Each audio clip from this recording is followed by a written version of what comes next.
music of the night is the music of the day, because what is a day but a night in which the moon has run, run, run? Welcome to the Witching Hour with Crent Stevenson. I am Crent Stevenson. Now, at home you may be wondering, what is happening? Is he sitting in some forest? And the answer is no. In fact, it is an illusion because the times are strange, friends. They are strange for you, they are strange for me, but perhaps that makes them feel somewhat normal for my next guest. Author, advantageous activist, as well as someone who I think has some kind of skill when it comes to the painting of walls and making them all seem a little different, yet at the same time in conversation with one another. And that is David Blackburn. Welcome, David Blackburn. Hey, what's up, everybody? Namas, how you doing? Yes. Now, you'll have to answer on your own time. But what he'll have to answer in the now time is about a new project that he's been working on. Now, you've done more kinds of artistry than people could even count. I believe that at one point it went beyond actual numbers, and you've written books, you've written letters, you've painted sculptures that you sculpted. Mm-hmm. But now you have veered into something quite interesting, which is writing a musical sequel to work that isn't ultimately your original creation, which was, of course, The Phantom of the Opera. Yes. Now, the musical The Phantom of the Opera Part 3, I am eager to hear more about. As I believe our viewers at home, David, what would you like to tell people about this project? Andrew Lloyd Webber, or as I like to call him, Andrew Lloyd Frogger, because the guy looks like he's always just like jumping, you know what I mean? Like, yes, you know, like he's got dodging traffic. He's got a tie, and you know, it's did a good job. I'll give him that. I'll give him those kudos. I think he did a pretty good job. But what he and I think most non-me writers kind of fail to get is that when you have a title, you have to pay homage to every word in your title. You've got the Phantom, you've got the opera, but what happened to of, Crent? No, I couldn't find it. What happened to the? It dissipated like mist. Yes. Absolutely. So I was like, you gotta use every part of the musical, Andy.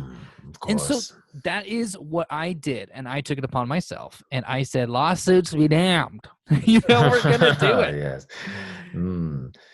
Right, of course. And it is really catching some steam, because of course there was The Phantom of the Opera Part 1, which ran on Broadway for, I believe, 45 years. And then, of course, you had Phantom of the Opera Part 2, which I believe was called Love Alone at Midnight. And now Phantom of the Opera Part 3 of the is really starting to catch wind. Now, my favorite rumored song was where you created a medley from another musical of Andrew Lloyd Webber, that in which a medley from the musical Cats was condensed into one song, except about the topic of the Phantom of the Opera. And I really just thought that was some melding of magic that is only truly found in a Blackburn work. Thank you. Getting Skimbleshanks, getting the rights to Skimbleshanks was tough. So we didn't bother. And instead we're like, throw him in. We tried to get the Magic Cat. He was busy. But because of the way that transportation has changed, infrastructure in this Metamorpholis, country, I believe. Metamorpholis was a little bit busy. But we were able to get Skimbleshanks, the railway cat. Wasn't doing a whole lot. Was kind of taking it easy. It was odd. I remember my agent was like, are you telling me you're Skimbleshanks, the railway cat? And Skimbleshanks said, yeah. Are you paying? Then yes, I am Skimbleshanks, the railway cat. Amazing. Now, what I'm amazed by is that you find new ways to truly tap into the core of your work, and that Thank you. all of the moments with Skimbleshanks were, even in the midst of all of us being trapped in our homes, that you, I believe, found an abandoned railway cart Yes. and did some of the writing in that cart. Now, how did Yes. you find that cart, and what was that experience like? I went to a high school during recess and I said, I'll give the first one of you who finds an abandoned railway car $100. And they went, for reals? And I went, for truth reals. And yeah, He for also speaks the language of the youth. as the kids say, for truth reals. And they said, all right, we're in. And I went, okay, great. Go. And I dispersed them. I sent them out into the world and I had them run around. And the little thing I did, which is a little bit of a trick, a little bit of a professional trick, is when the first high schooler came back and said, I found an abandoned railway car, I said, which one is it? Where is that? This one out in the forest over by Park India. Oh, the one by Park India, huh? Yeah, someone else just reported that. Free tip. A businessman through and through. Through and through. These kids are just trying to get free work out of me, and that's the thing that I have to put my foot down. I'm You do. trying to write the Mhm. third Phantom of the Opera musical based off of the words that I feel like have not been used in the title of Phantom of the Opera, starring Skimbleshanks the Railway Cat. Mhm. And you know what? Some people watch Citizen Kane, and some people say, I Citizen can't because I don't have time because I am waiting outside on the Oh, streets to be the first one when Broadway reopens, which I believe is potentially in a year or two.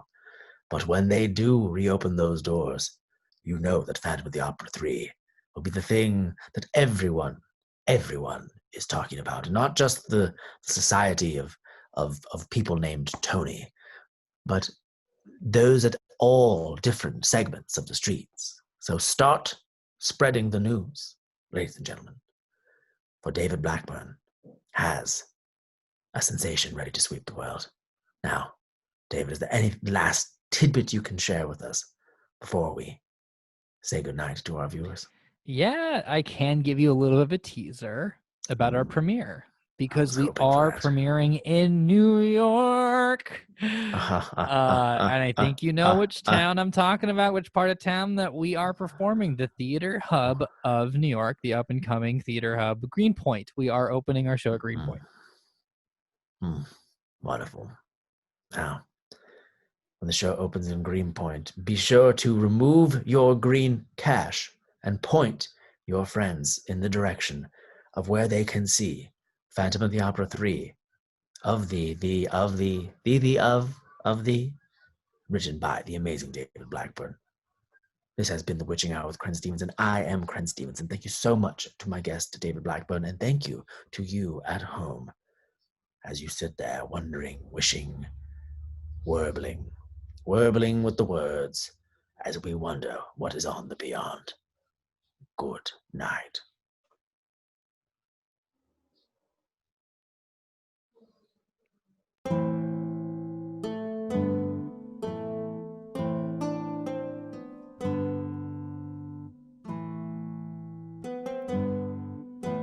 Metamorpholes was a little bit Yes. busy.